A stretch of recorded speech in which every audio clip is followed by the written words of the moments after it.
Hello Keepers, we're at Universal Studios Florida. We're here for the Universal Orlando Passholder Appreciation Night. They had one last night, we are here for the second night. We've been to these before, they're a lot of fun. There's a lot of DJs, character meet and greets, and of course the regular rides and attractions are open, and of course the crowd level goes down. We checked in, we got our Agent Frank button. We got these wristbands, which are really nice this year. And we're heading over to Soundstage 21 for the pre-party. So there's supposed to be some character meet and greets, some snacks we can purchase, that sort of thing. But we're gonna check it out and take you along with us. So with all that being said, let's go. Mike the B, the music. So we made our way over to Soundstage 21 and the line was a little long. So the team member suggested we hang out for a minute because the line should go down and then we can get inside and see what there is to see inside for the pre-party. We did pop into the Tonight Show shop because there's another pass holder magnet that's out. So we decided to come in here, cool off a little bit, get the magnet. It's, you know, it's cute. It's, you know, going on the refrigerator with the rest of our collection. And then we're just going to kind of wait for a minute to see if the line actually does go down to get into the pre-party. It turns out the line didn't get any shorter. It actually got a little longer. So we decided to hop in line and just wait it out because this was the pre-party for our Universal Orlando Annual Passholder night. So we decided to get in line and just check out to see what was in the soundstage. We heard there were meet and greets, a DJ, some food for purchase. So we just got in line and waited it out, and it kind of gave us HHN vibes with going into a soundstage and a long line. There was some music and all that fun stuff. So yeah, it just took us a minute to get inside. So we just got inside the building. We were in line for about 40 minutes, and there's more line. So hopefully these photo ops and stuff are worth it. I'll let you know. So it's actually been 1 hour that we've been waiting in line. We finally made it to the end of the main line, but now we have to get into another line to do the actual meet and greets. So there's two I want to do for sure. So we're going to see what we can get done. I don't know if they're cutting it off or whatever they're doing. But we're going to see what we can do, and then we're going to get out of here and enjoy the park, get some food because we're both hungry. So as we made our way around this crazy room trying to find the entrance to one of the lines, they were giving out samples of the orange cream Coca-Cola. It was okay. It gave me like a summertime vibe if you're looking for that in a soda. We don't really buy a lot of Coca-Cola products, but if you're looking for something a little different, definitely give this one a try. Walking around the room, there was a DJ, there were several small photo ops set up around, there was a little snack bar. But the main photo ops were in the middle of the room. You could meet John Hammond from Jurassic Park. You could meet Doc Brown and Einstein from Back to the Future, along with the DeLorean. Of course, we jumped in the line for the Ghostbusters, where you got the Ecto-1 with all the little mini marshmallows all over the place. And then we also got to meet Phoebe and Trevor from the newer movies. While I was holding down the line, my husband did go and get us some snacks because, like I said, we were both a little hungry at this point. They didn't have anything special. He did get us a pretzel churro and the UOAP cupcake they had for the evening. What is that? A peach drink. A peach drink. Is that all it said? Okay, so I gotta talk about the UOAP Nights specialty cupcake that they had. First of all, this cupcake was very plain. It was a vanilla cupcake with I guess a vanilla buttercream. It was just colored. There was no flavor really at all to any of it.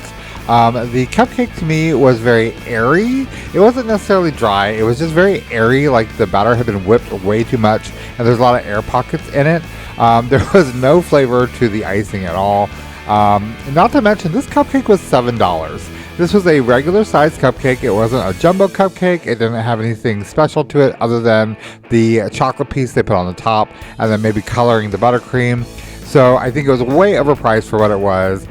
It was also just a very plain, regular cupcake for such a special night. As we waited for our turn to take our picture, we got a really good up-close look at the Ecto one. This is the Ecto one they used in the Mega Movie Parade that is at Universal Studios Florida.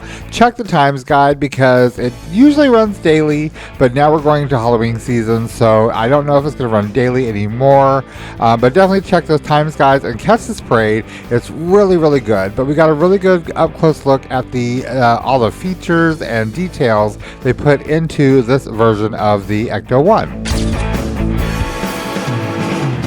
Alright guys, so we got our pictures with the Ghostbusters finally. We were the last ones in there, so we did shut it down for the pre-party. Now we're heading into the park to see what's going on. We're going to look for dance parties.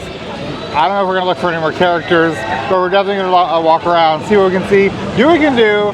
So let's just go and do all that. So even though we had those lovely snacks waiting for the Ghostbusters, we were quite hungry, so we stopped over to Mel's Drive-In for a quick bite to eat. Now, Mel's Drive-In is modeled after the real Mel's Drive-In that was featured in the 1973 classic American Graffiti.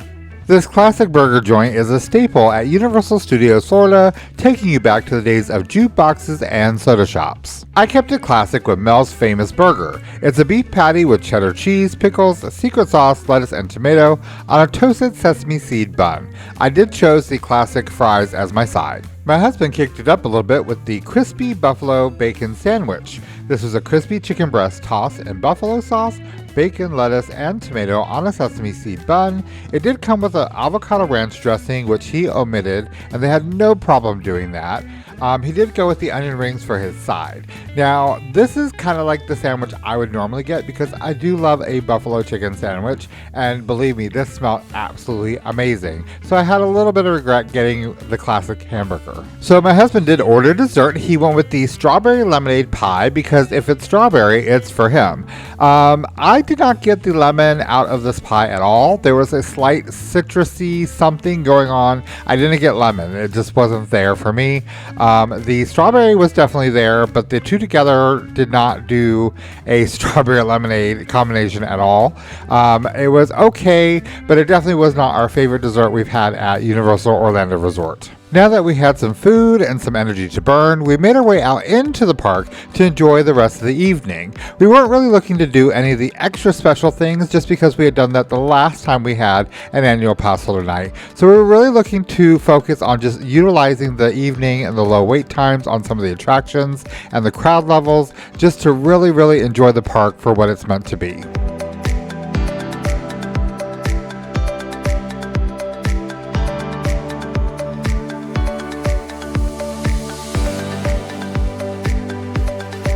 So we just got done with Men in Black. It's kind of something we normally do, I think, more during horror nights and stuff. I did beat Will this time. I got a higher score than he did. Of course, the lady who was sitting next to us beat both of us, but she does not count. So I won. I think he's a little bitter, but that's okay. We missed the rain. There was some rain. There was storming. It was a little crazy. It looks like we missed the majority of the rain, at least for now. So now we're going to head over to Diagon Alley, see if there's anything going on over there. If not, we'll probably use our wands really quick. We have the new interactive wands. And yeah, just play over there for a little bit. Upon entering Diagon Alley, we noticed there was nothing extra special going on this evening, so we got out our second generation wands and decided to cast a few spells while we were in the area. If you don't have a second generation wand or you've been on the fence about purchasing one, let me tell you about our experience and how much we actually enjoy these brand new wands and using them each time we visit the parks. We actually purchased our second generation wand a while ago and have been using them off and on ever since. These wands are definitely an upgrade from the first generation and bring a lot more magic to the spell casting experience. A lot of wizards seem to be scared off by the price point of $85 at time of publication.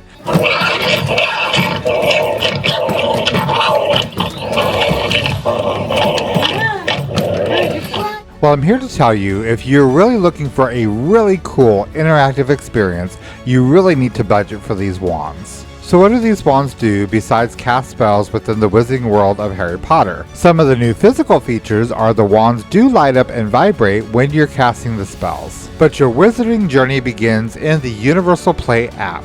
Now only the second generation wands will be able to use the app where you can link your wand and you can keep up with your own personal progress, and you can also keep up with your house progress, and then you can also interact with other wizards in the app, and you can kind of go head to head. You can see where you rank with your other friend wizards and with the wizards in general throughout the entire wizarding world. There are maps for Hogsmeade, Diagon Alley, and the Ministry of Magic.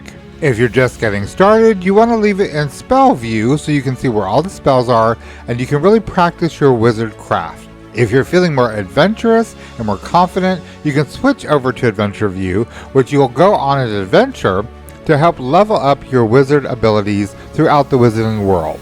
You're also able to keep up with the spells that you have cast and what level you are on for each spell. In addition, you can keep up with the different achievements that you complete and the beasts that you collect.